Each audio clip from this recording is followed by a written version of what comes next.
Hello साथियों, कैसे हैं आप सभी का स्वागत है आपके अपने परिवार पटेल एजुकेशन हब पर। दोस्तों, आज के वीडियो में हम लोग हल करेंगे रीजनिंग के सेकंड प्रैक्टिस सेट को। इस प्रैक्टिस सेट में हम लोग रीजनिंग के 20 अति महत्वपूर्ण क्वेश्चन पर डिस्कस करेंगे।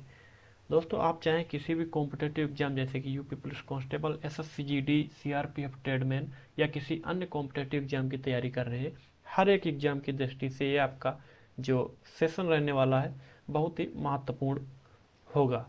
दोस्तों, इस सेशन में हम लोग बेस उन्हीं क्वेश्चंस को करेंगे जो कि अपने आप में एग्जाम ओरिएंटेड क्वेश्चन है और हर एक एग्जाम यानी कि अलग अलग एग्जाम में आए हुए क्वेश्चन हैं। तो अब समय को बर्बाद न करते हुए हम लोग फर्स्ट क्वेश्चन की तरफ चलते हैं। क्वेश्चन नंबर 1 आपके सामने है। क्वेश्चन में क्या पूछा जा रहा है आप लोगों को दिख रहा होगा। दोस्तों, ये क्वेश्चन आपके सामने आ गया है और क्वेश्चन में पूछा जा रहा है नीचे दी गई आकृति में कितने त्रिभुज हैं। त्रिभुजों की संख्या पूछी जा रही है। इस तरह के क्वेश्चन जो है आपको हर एक एग्जाम में देखने को मिलते ही होंगे। तो ये एक त्रिभुज दिया गया है, इसमें त्रिभुजों की संख्या पूछी जा रही है। इसमें आपको गिनना नहीं है, गिनने में समय बर्बाद नहीं करना है, ना ही आप लोग गिन पाएंगे। तो इसमें किस तरह से ट्रिक काम करती है, ट्रिक भी बताएंगे, बेसिक भी बताएंगे, वो ट्रिक किस आधार पर बनाई गई है, हर एक चीज़ को हम डिस्कस करेंगे। बहुत ही आसानी से आपको इसमें फाइंड आउट कर पाएंगे कि किस प्रकार से कितने त्रिभुज इसमें हैं। देखिएगा दोस्तों, तो सबसे पहले यहाँ पर लंबवत जो रेखाएं हैं इनकी संख्या कितनी है इसको आपको काउंट कर लेना है। जैसे कि एक ये है, दो, तीन, चार, पाँच। पाँच है तो इनके बीच में नंबरिंग कर देना है, एक, दो, तीन, चार। तो यहाँ पर जैसे कि एक, दो, तीन, चार, इनको आपस में क्या कर देना है, ऐड कर देना है। तो दो एक तीन, तीन छः चार 10। कितना हो गया, 10। 10 त्रिभुज तब होते जब इसमें ये जो क्षैतिज रेखाएं हैं ये ना होती, तब इसमें 10 त्रिभुज होते। लेकिन क्षैतिज रेखाएं तब क्या करेंगे, तो देखते हैं थोड़ा सा यहाँ पर। इसमें क्षैतिज रेखाएं हैं तो क्षैतिज रेखाओं के बीच में यही काम करेंगे जो काम हमने अभी किया था। तो इसमें भी नंबरिंग डाल देंगे, एक, दो, तीन। तीन है तो तीन से आपको क्या कर देना है, मल्टीप्लाई यानी कि गुणा कर देना है। तो 30, 30 आया, यही आपका आंसर है। ऑप्शन नंबर 1 में आपको मिल जाएगा। ये किस तरह से हमने 3 से गुणा कराया, इसका क्या लॉजिक है, ये भी हम अभी डिस्कस करेंगे।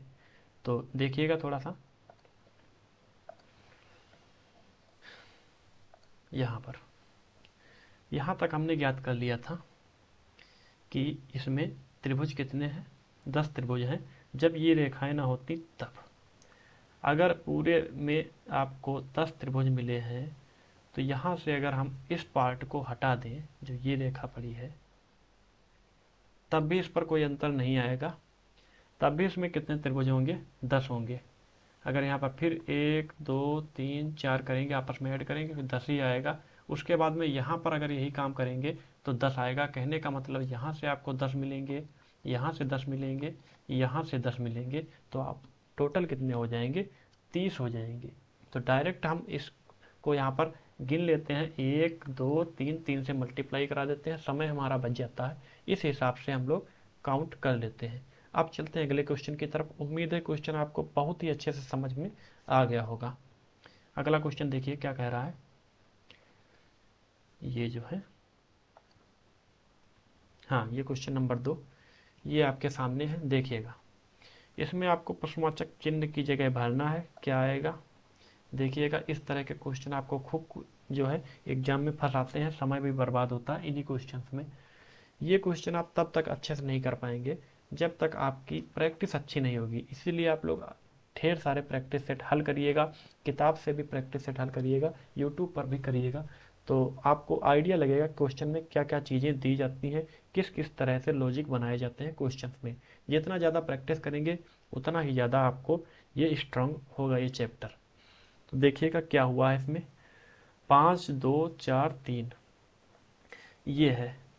इन संख्याओं को क्या हम आपस में करें तो ये संख्या आ जाए, या फिर यहाँ से अगर दोनों को करें तो ये संख्या आ जाए। ये आपको दिमाग में अपने आप से सोचना है। दोस्तों, यहाँ पर जैसे 5 है और यहाँ पर 2 है, तो थोड़ा सा लॉजिक लगाएंगे तो अगर इनको हम ऐड कर देंगे तो 7 मिल जाएगा। ये यहाँ पर 4 आपको दिख ही गया, तो इनको अगर हम माइनस करके यहाँ पर 3 आ गया, तो ये चीज़ यहाँ पर निकल के आ गई है। अब यही चीज़ इसमें देखेंगे क्या हो पा रही है। तो 6 और 4 कितना हो जाएगा, 10 हो जाएगा। -5 कर देंगे तो यहाँ पर भी वही हमारा लॉजिक फिट हो गया है, तो यहाँ पर 5 हो गया। तो यही लॉजिक हम नीचे भी लगा देंगे। 8 7 होता है 15, 15 -6 कितना हो जाएगा, 9। ये आपका जो आंसर आ गया है 9, ऑप्शन नंबर बी में आपको दिख जाएगा। इस प्रकार से इस क्वेश्चन को कितनी आसानी से आप लोग कर सकते हैं जब प्रैक्टिस अच्छे से करेंगे तब। तो अगला क्वेश्चन हम लोग देखते हैं दोस्तों, क्वेश्चन नंबर 3। क्वेश्चन नंबर 3 आपके सामने है। क्वेश्चन नंबर 3 में क्या कह रहा है, देखिएगा। ये जो दिया गया है इसमें कह रहा है नीचे 4 संख्याएं संख्या युग्म दिए गए हैं, जिनमें से 3 किसी संदर्भ में एक समान है, उनमें से एक असंगत है। उस असंगत संख्या का युग्म का चयन करें। एक संख्या असंगत है, उसी को आपको फाइंड आउट करना है।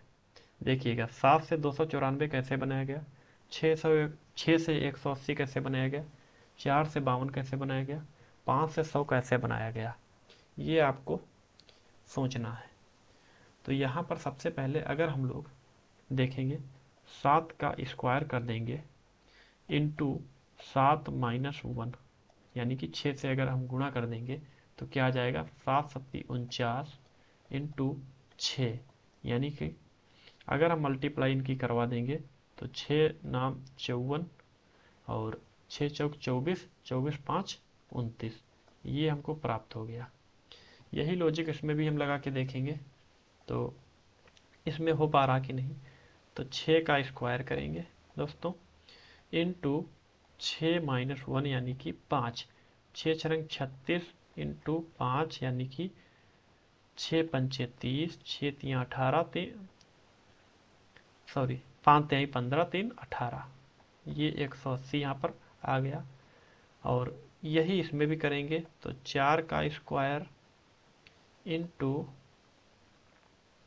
4 -1, 4 चौके 16 इंटू 3, तो यहाँ पर देखेंगे 3 छक 18, 3 एक कम 3 1 4, 48 आया।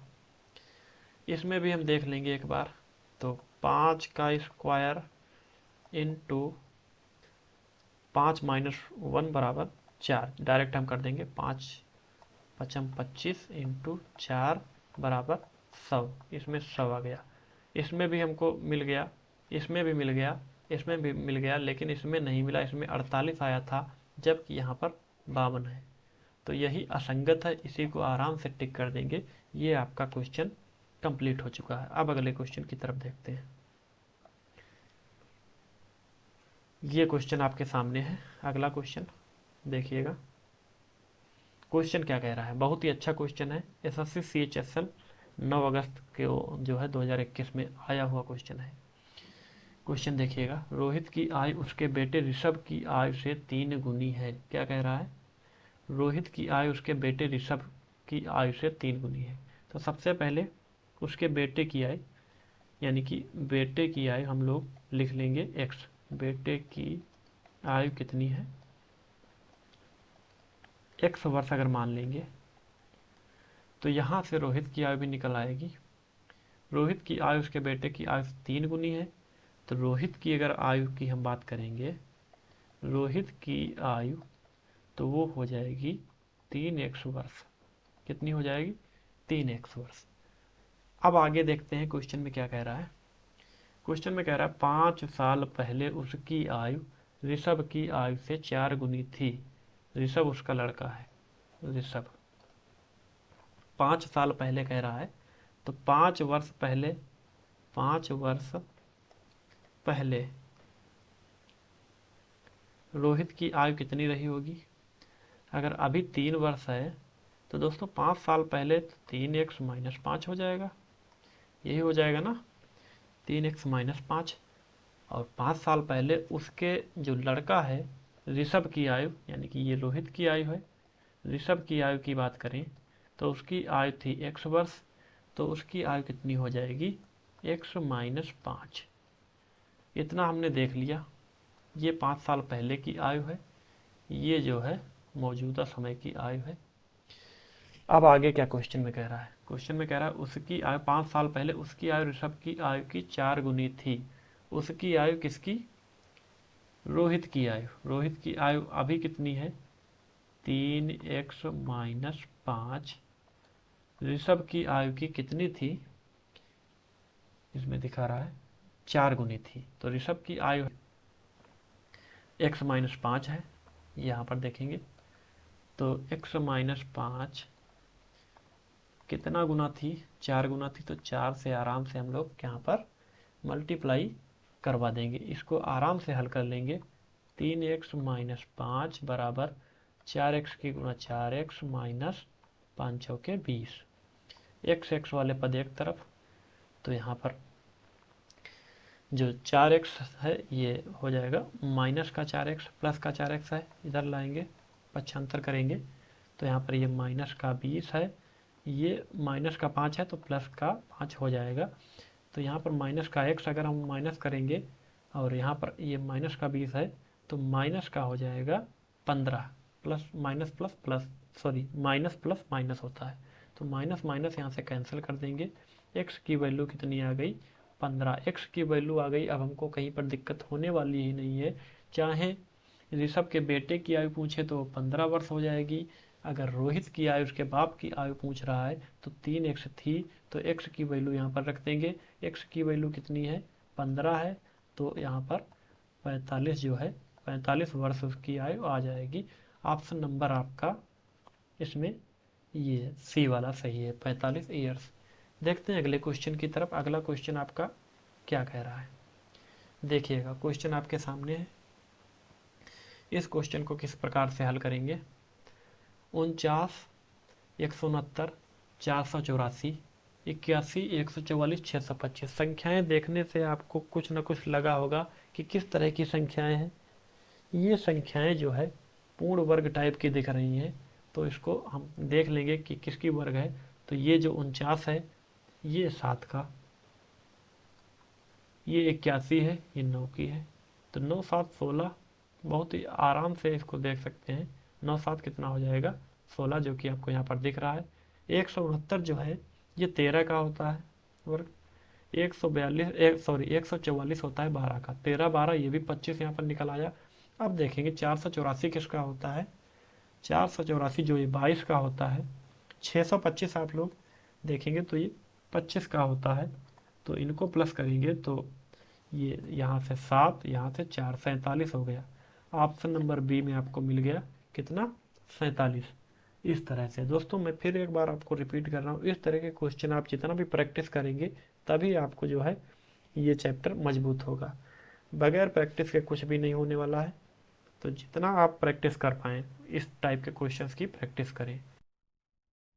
देखिए अगले क्वेश्चन को, अगले क्वेश्चन में क्या पूछा जा रहा है दोस्तों? एक चित्र आपको दिया गया है, एक पिक्चर आपको दी गई है और इसमें ये बताया जा रहा है कि इसके दाहिने तरफ अगर दर्पण रख के उसमें देखेंगे तो दर्पण में ये चित्र कैसा दिखेगा, ये चीज़ पूछी जा रही है। दर्पण जो चैप्टर है मिरर, उससे संबंधित एक क्वेश्चन है। इन क्वेश्चंस को भी हम बहुत ही आसानी से करेंगे, बस चीज़ों को समझना, एक बार समझ गए तब चीज़ें आसान हो जाएंगी, अगर नहीं समझ पाए तो चीज़ें आपको हमेशा कठिन लगेगी। ये देखिएगा दाहिनी तरफ दर्पण रखने कह रहा है, उसके बाद में दर्पण में ये फोटो कैसा दिखेगा। दर्पण जब दाहिनी तरफ रखेंगे तो दाहिने तरफ का जो पोर्शन है ये वाला दोस्तों ये बाईं तरफ चला जाएगा, बायां वाला जो पोर्शन है ये दाहिनी तरफ चला आएगा। फोटो आपको दोनों तरफ से बराबर दिख रही होगी, कोई भी अंतर नहीं है, चाहे इसको दाहिने वाला बायां आ जाए बायां वाला दाहिने आ जाए, फोटो क्या रहेगा? सेम रहेगा। तो इसमें कौन सी फोटो जो है जो कि सेम है दोस्तों? अगर देखेंगे तो दो फोटो सेम है, एक ये सेम है एक ये सेम है। अब इसमें और चीज़ें क्या देखनी है? मैंने कहा था इधर की चीज़ें जो है बाईं तरफ चली जाएंगी, तो जेड आपका जो है ये भी बाईं तरफ चला जाएगा। तो जेड इसमें बाईं तरफ है, जेड सीधा है तो जेड उल्टा हो जाएगा, जो भी अक्षर लिखा होगा वो तुरंत उल्टा हो जाएगा। तो जो ये आपका फोटो था, चित्र था, ये दोनों तरफ से बराबर था हर एक चीज़, तो ये सेम रहा है, लेकिन जो जेड है ये अगर बाईं तरफ चला जाएगा तो बाईं तरफ किस में है, इसमें है। ये डी है, ये दाहिनी तरफ आ जाएगा तो डी भी उल्टा हो गया है, दाहिनी तरफ आ गया है। तो इस तरह से इन क्वेश्चंस को हम अच्छे से समझकर टिक करेंगे। तो ऑप्शन नंबर इसमें ए ही आपका सही हो गया है। देखिएगा अगला क्वेश्चन आपके सामने है। ये भी एसएससी सीजीएल 6 जून 2019 को पूछा गया क्वेश्चन है। बहुत ही अच्छा क्वेश्चन है। अगर समझ गए तो बहुत ही आसान है, नहीं समझ पाए तो क्वेश्चन आपके लिए बहुत ही टफ होने वाला है। जितना प्रैक्टिस करेंगे क्वेश्चन को देखते ही आपको समझ में आ जाएगा क्वेश्चन में क्या हो रहा है, क्या लॉजिक लगाया गया है। बगैर प्रैक्टिस कुछ नहीं होने वाला है। ये चीज़ें यहाँ पर दी गई हैं। इसमें लिखा गया है नीचे 4 संख्याएं संख्या युग्म दिए गए हैं जिनमें से 3 किसी संदर्भ में एक समान है और उनमें से एक असंगत है, उसी को चयन करना है, असंगत कौन सी है। तो दोस्तों यहाँ पर देख के ये लग रहा होगा ये जो संख्याएं हैं 341 है, 166 है, 209 है, 132 है, इनमें क्या किया गया है, सोचिए जरा एक बार। एक संख्या कैसे अलग है इनसे। तो इस तरह की जब संख्याएं आया करें तो उनमें जो एक मोटा मोटा नियम ये लगाया जाता है, इससे अलग भी चीज़ें की जा सकती हैं लेकिन ज़्यादातर यही चीज़ इसमें होती है। तो इसको एक संख्या से काट के देखिएगा कि कोई ऐसी पर्सनल नंबर है जिससे सारी संख्याएं कट जाती हैं। देखने में लग रहा होगा कि ये 341 है, इसको अगर हम 11 से काटेंगे, इसको भी 11 से काटेंगे, इसको भी 11 से डिवाइड करेंगे, इसको भी डिवाइड करेंगे। तो सबसे पहले इसको हम कर लेते हैं 11 से 3 बार 33, 11 एकम 11, रिमाइंडर कितना बचा 0। यहाँ पर देखेंगे 11 एकम 11, यहाँ से 5 56 हो गया, तो 11 पच्चे 55, एक रिमाइंडर बच गया हमारा। यहाँ पर देखेंगे 11 एकम 11, यहाँ पर 2 हुआ तो 11 दूनी 22, रिमाइंडर 0। चारों को हमको चेक कर लेना है। वैसे एग्जाम में आपको देखते ही इस पर टिक कर देना है, लेकिन फुली सेटिस्फाई होने के लिए आपको चारों को जो है चेक कर लेना है। 11 एकम 11, 9 हुआ 11 9 99, इसमें भी रिमाइंडर 0, इन सभी में रिमाइंडर 0, लेकिन इसमें एक क्यों, इसीलिए अलग है, इसमें एक रिमाइंडर क्यों। तो क्या करेंगे, आपको 166 जो ऑप्शन नंबर बी है इसी को टिक कर देंगे, यही आपका आंसर है। देखेंगे अगले क्वेश्चन को। अगला क्वेश्चन आपके सामने है, ये देखिएगा। क्वेश्चन में फिर क्या कहा गया, पेपर कटिंग का क्वेश्चन है, कागज को काटना और मोड़ना। ये देखिएगा, ये आपके पास एक पेपर दिया गया है। क्या दिया गया है, पेपर है। पहले इसको बीच से फोल्ड किया गया है, यहाँ से इस तरफ को यानी कि बाईं तरफ को इसको मोड़ दिया गया है। फिर क्या किया गया है, मोड़ दिया गया है, मुड़े हुए भाग से यानी कि किनारा पर 2 बार यहाँ से काट दिया गया है कुछ इस तरह से। अब इसको खोलेंगे तो किस तरह का कागज का जो आकार होगा वो कैसा होगा, ये आपको फाइंड आउट करना है।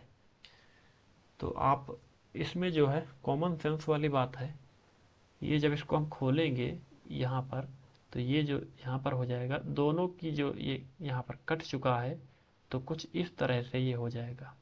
किस तरह से, यहाँ पर जब पेपर पूरा खोला जाएगा तो कुछ इस तरह से हो जाएगा। तो ये आपको यहाँ पर दिख गया है। आसान होते हैं ये इस तरह के क्वेश्चन जब थोड़ा सा लेंदी आएगा तब आपको समस्या होगी। प्रैक्टिस करे रहेंगे, कोई भी समस्या किसी भी तरह के क्वेश्चन में नहीं आएगी। देखिएगा अगला क्वेश्चन। ये अगले क्वेश्चन या ये जो है आपका अगला क्वेश्चन आ गया। इसमें क्या कह रहा है, इसमें ये कह रहा है एक श्रेणी जो है फूल से बनाते हुए चल रहे हैं यहाँ पर। ये अगला इसमें कौन सा जो भरा जाएगा, कौन सा इसमें अगला सही रहेगा, ये पूछा जा रहा है यहाँ पर। ये सही रहेगा या ये, चारों से आपको छांटना है। देखिएगा इसमें सबसे पहले देख लीजिए, 2 2 के जो है जोड़ा बना लीजिए। एक ये हो गया, एक ये हो गया, एक ये वाला इनकम्प्लीट है, इसी को कंप्लीट करना है। तो इसमें क्या हुआ, इन दोनों में आपस में क्या हुआ, वही चीज़ इसमें भी लगा करके आपको आंसर को फाइंड आउट करना है। ये देखिएगा यहाँ पर 3 पत्तियाँ हैं, यहाँ पर 2 पत्तियाँ हैं, यानी कि एक पत्ती माइनस कर ली गई। यहाँ पर 4 पत्तियाँ हैं, यहाँ पर 3 पत्तियाँ हैं, यहाँ पर एक पत्ती माइनस कर दी गई। तो यहाँ पर 1 2 3 4 5 5 पत्तियाँ हैं, तो एक माइनस कर देंगे पत्ती, 4 पत्ती वाला ऑप्शन यहाँ पर टिक कर देंगे, जो ऑप्शन नंबर बी में आपको मिल जाएगा। अगला क्वेश्चन देखिएगा, अगले क्वेश्चन में क्या कहा जा रहा है। Question number 12। क्वेश्चन नंबर 12 में ये कहा जा रहा है, पहले इस तरह का आकृति हमारे पास थी, फिर इस तरह की हुई, फिर इस तरह की हुई, फिर इस तरह की हुई, अब आगे क्वेश्चन मार्क, अब आगे इन चारों में से किस तरह की आकृति बनेगी, यही पूछा जा रहा है। चारों में से फाइंड आउट करना है। तो सबसे पहले इसको हम देखेंगे, इससे इसमें क्या डिफरेंस हुआ है, किस क्रम में इसको जो है इस तरह से परिवर्तित किया गया है।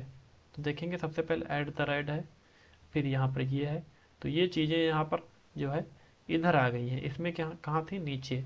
तो इसको देख के आपको लग रहा होगा कि इसको इस तरह से मोड़ दिया गया है, इस तरह से मोड़ दिया गया है। तो इसको मोड़ेंगे तो ये चीज़ें यहाँ पर इस तरह से आ जाएंगी, और ये जो आपका शून्य है इसको ऐड कर दिया गया, शून्य को बढ़ा दिया गया है। अब इससे अगली वाली में जाएंगे तो समझेंगे। फिर देखिएगा, यहाँ पर ये चीज़ें इधर हैं, यहाँ पर ऊपर आ गई। कहने का मतलब ये इस तरह से कुछ फिर से इसको वापस मोड़ दिया गया है, और इसमें ये हैज को बढ़ा दिया गया है। कहने का मतलब बारी बारी से एक एक चीज़ को, यहाँ पर एक एक चिन्ह को बढ़ा रहे हैं इसमें। अब इसमें देख लेंगे, इसमें फिर से वही काम किया है। इसमें एक चीज़ ध्यान देने वाली है, ये जो आपके चिन्ह हैं इनको नहीं भूलना है, इनका सीरियल याद रखना है। ये देखिएगा, यहाँ पर जो है ऐड द रेड है, फिर ये यहाँ पर ये शून्य है, हैज है, प्लस है। अब इसको भी मोड़ेंगे तो ये जो ऐड द रेड है तो कुछ यहाँ पर आ जाएगा, जो कि इसमें भी है। इसके बाद में क्या है, ये है, तो इसमें भी ये है। फिर देखेंगे एक और ऑप्शन आपको मिल रहा है, ये दो तो गलत ही हो गए। यहाँ पर इसमें देखेंगे तो यहाँ पर जो खाली जगह है, जबकि यहाँ पर इसमें यहाँ से यहाँ तक कोई खाली जगह नहीं, तो ये भी गलत है। तो जब 3 गलत हैं तो जो बचा वही हमारा सही है, ये है। इसमें वही चीज़ ध्यान देनी है कि जो आपको मार्क्स दिख रहे हैं इनका सीरियल याद रखना है, कहाँ पर कौन सा मार्क्स है। थोड़ा सा बदल देंगे आप लोग, गड़बड़ कर देंगे, ऑप्शन गलत टिक कर देंगे। देखिएगा अगला, ये आ गया। इसमें भी वही दिखा रहा है कि 4 संख्या युग्म दिए गए हैं, 3 एक समान है, 3 में एक लॉजिक लगाया गया है, जबकि एक अलग है। एसएससी सीजीएल 5 मार्च 2020 में आया हुआ क्वेश्चन है। क्वेश्चन अगर समझ गए तो बहुत ही आसान है, नहीं समझ पाए तो टाइम बर्बाद हो जाएगा, क्वेश्चन नहीं हल कर पाएंगे। ये देखिएगा किस तरह से इस क्वेश्चन को हल किया गया है। सबसे पहले 5121 अनुपात 12, 5121 अनुपात 12 है। क्या किया गया है इसमें, ये आपको जो है देखना है। यहाँ पर हम लोग देखेंगे, अगर ये जो है 5121, यानी कि इनको अगर हम आपस में जोड़ देंगे, क्या कर देंगे, इसको आपस में अगर हम जोड़ देंगे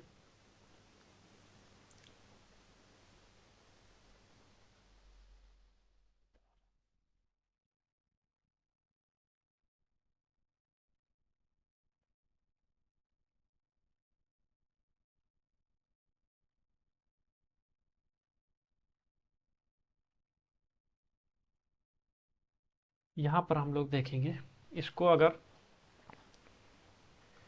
देखिएगा क्वेश्चन नंबर 13, क्वेश्चन नंबर 13 फिर वही कह रहा है कि नीचे 4 संख्या युग्म दिए गए हैं, जिनमें से 3 किसी संदर्भ में एक समान है और उनमें से एक असंगत है, उसी को आपको फाइंड आउट करना है।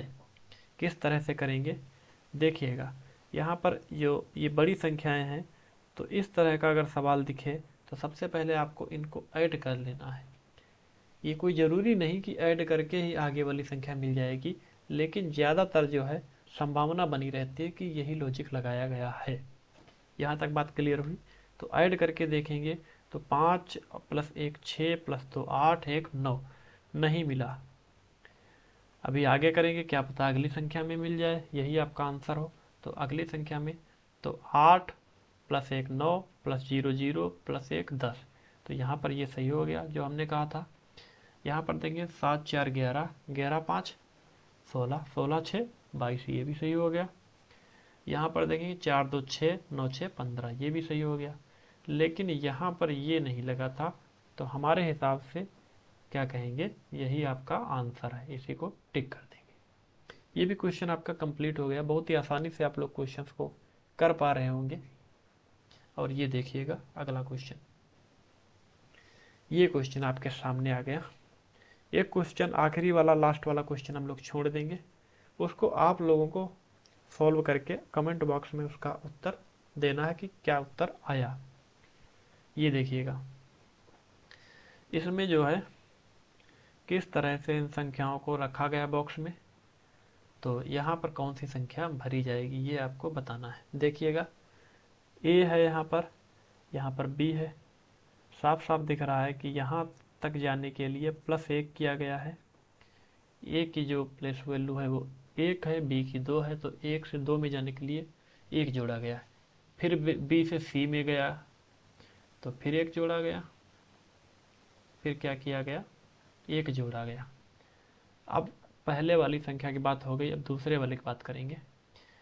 जेड इधर से अब देखेंगे, जेड है, वाई है, कहने का मतलब जेड से वाई जाने के लिए 1 माइनस करना पड़ेगा, वाई से एक्स में जाने के लिए 1 माइनस करना पड़ेगा। तो अब चाहे इधर से हम कह दें 1 माइनस करेंगे, या फिर इधर से अगर शुरू करें तो कह दें 1 इधर से प्लस करेंगे। पहले इधर से प्लस कर रहे थे, अब दूसरी संख्या में इधर से प्लस करेंगे। तो ये लॉजिक यहाँ पर लगाया गया है। अब डी से देखो, एक ई में 1 प्लस हुआ, फिर ई से एफ में 1 प्लस हुआ। अब इधर से अगर हम लोग देखेंगे तो फिर प्लस होगा। यहाँ पर यू से वी में जाने के लिए 1 बार प्लस हुआ, फिर वी से डब्ल्यू में प्लस हुआ। अब देखेंगे तो ये किस प्रकार से होगा, तो जी में 1 अगर प्लस करेंगे तो जी में हो जाएगा एच। एच आपके सभी ऑप्शन में है, तो अभी दूसरे को चेक कर लेंगे, एच। अब इधर से प्लस करेंगे तो आर के बाद क्या आएगा, आर के बाद आएगा यस।